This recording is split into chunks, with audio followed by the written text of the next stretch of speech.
Our next speaker will be Gary Siskin, and Gary's going to talk about those challenging lesions that we see sometimes in the upper part of the internal jugular vein, which I call the high jugular vein lesion.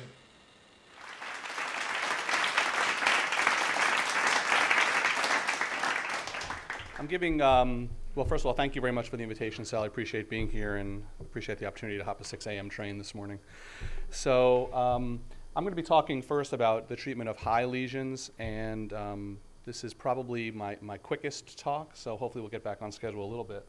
I have no financial disclosures, and what I'm basically going to be focusing on, just using kind of typical zonal anatomy of the neck, or lesions in zone 2 and zone 3. So focusing first on the highest of these lesions in zone 3, from the angle of the mandible to the skull base. And I think that it's important when you look at this segment of the internal jugular vein to try and understand the anatomy that's going on here, and I think it may in fact drive therapy. So the internal jugular vein begins, as we know, as the continuation of the transverse and sigmoid sinuses in the jugular foramen. And immediately below the jugular foramen is this point of contention, essentially. It's common for the posterior wall of the vein to rest against the anterior surface of the transverse process of C1. That is normal.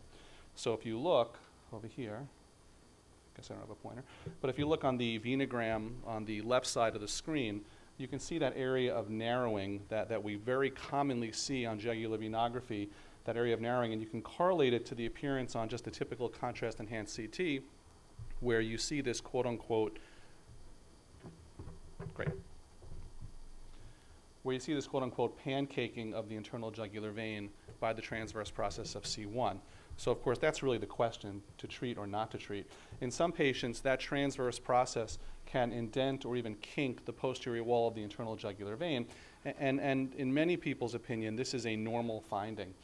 The thing is that if it happens to occur on the patient's dominant side, so we know from doing venograms in hundreds of people that in general people have different sized jugular veins, and there are dominant sides and non-dominant sides. If significant amount of kinking occurs on the dominant side, it may in fact cause an increase in intracranial venous pressure, and this is from some of the some early ENT and neurosurgery literature that cites increases in venous pressure when that situation occurs.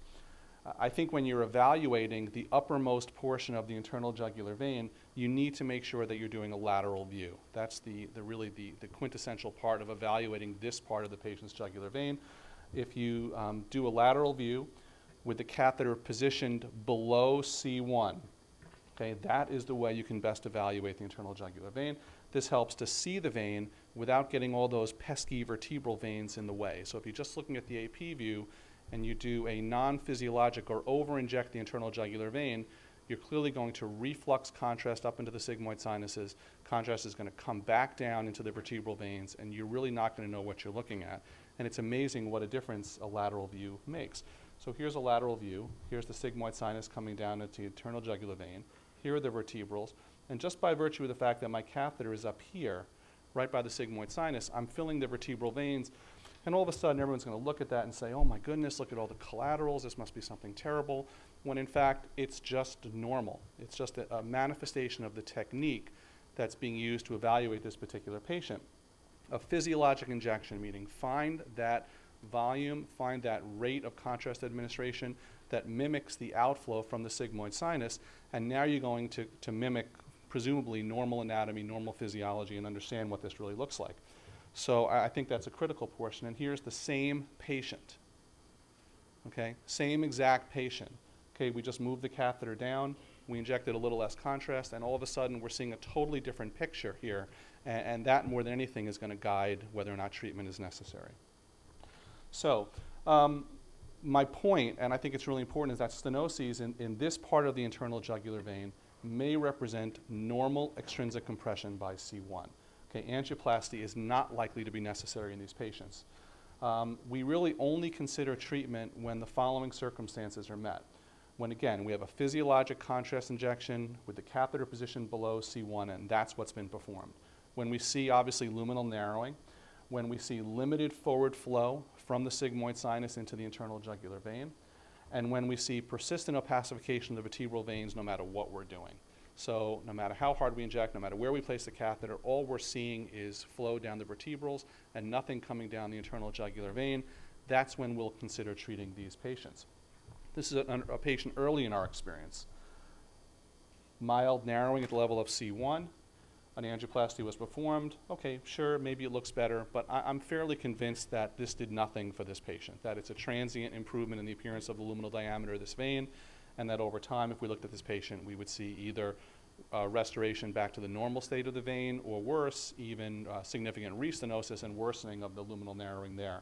So we avoid those situations now, and we really look fairly strictly. I'd say the more aggressive we are with primary treatments for these patients, the more conservative we've become, you know, in some particular areas, and this is one of them.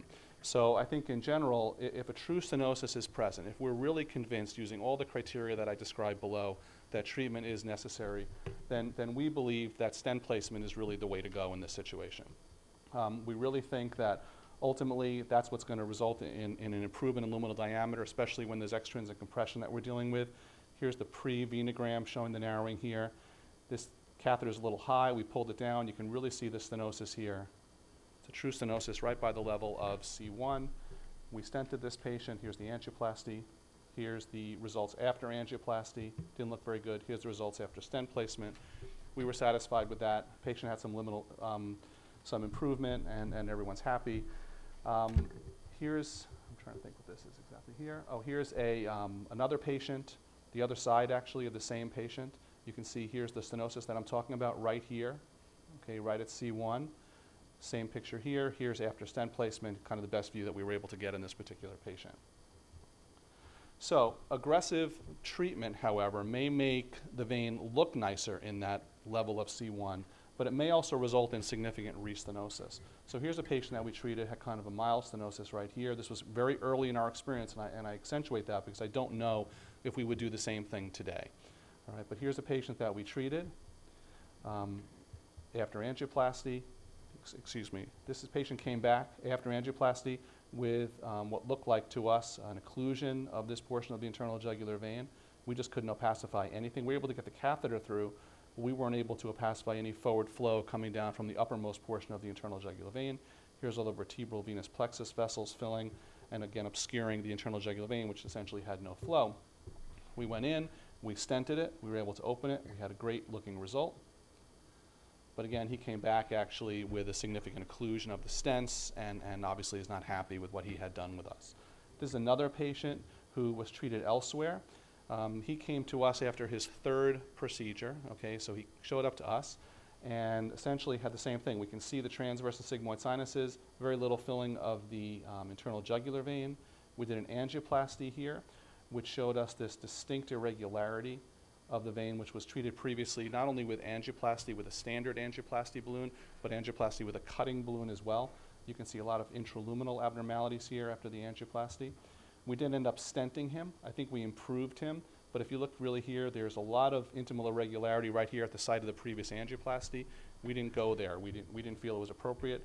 And the thing I didn't want to jeopardize was the origin of the vertebral vein. So I think that if you're going to be aggressive in the setting of a high internal jugular vein lesion, you want to make sure that you're not going to have your stent or your angioplasty cross the origin of the vertebral venous plexus, because you don't want to jeopardize that potential source of outflow from the sigmoid sinus. So that's zone 3. How about zone 2? Sal alluded to this earlier in his talk. Essentially below the transverse process of C1, the internal jugular vein runs lateral and anterior to the common carotid artery. It usually comes very close to the artery, and that can result in some compression of the internal jugular vein.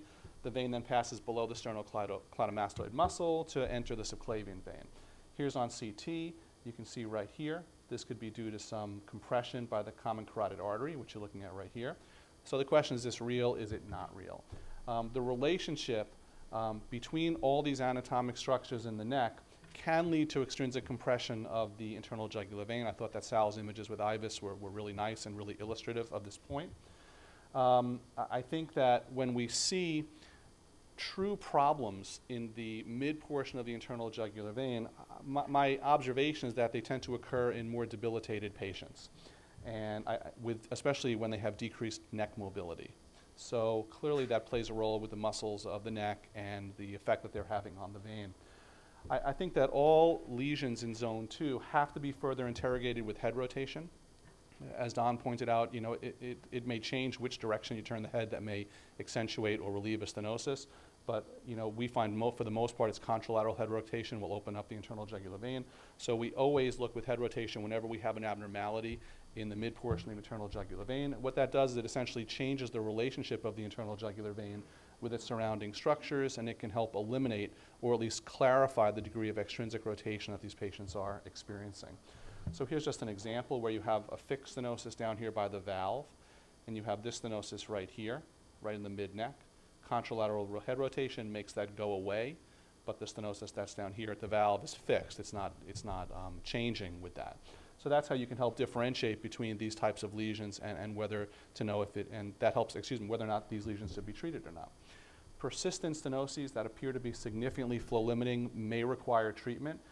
You know, now think about it. It's kind of the same theme with what I just mentioned. If you're dealing with extrinsic compression on the vein at that point, then it's unlikely that angioplasty is really going to do anything for these patients. And therefore, stent placement may in fact be the best option for this limited subset of patients, and it is a limited subset. So here's a patient we really just treated, I think it was around a week or two. Here's a stenosis right here. It was not relieved with angioplasty, and in fact, I think it actually made it a little worse, the angioplasty.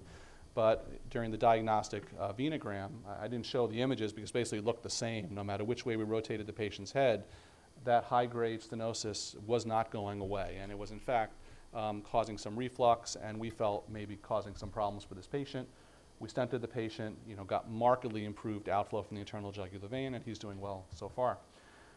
Here's another patient. This was a severely debilitated patient from down here in the city, and again, similar. You can see this very large and impressive anterior jugular vein coming down to the jugular venous arch, providing collateral outflow from the internal jugular vein.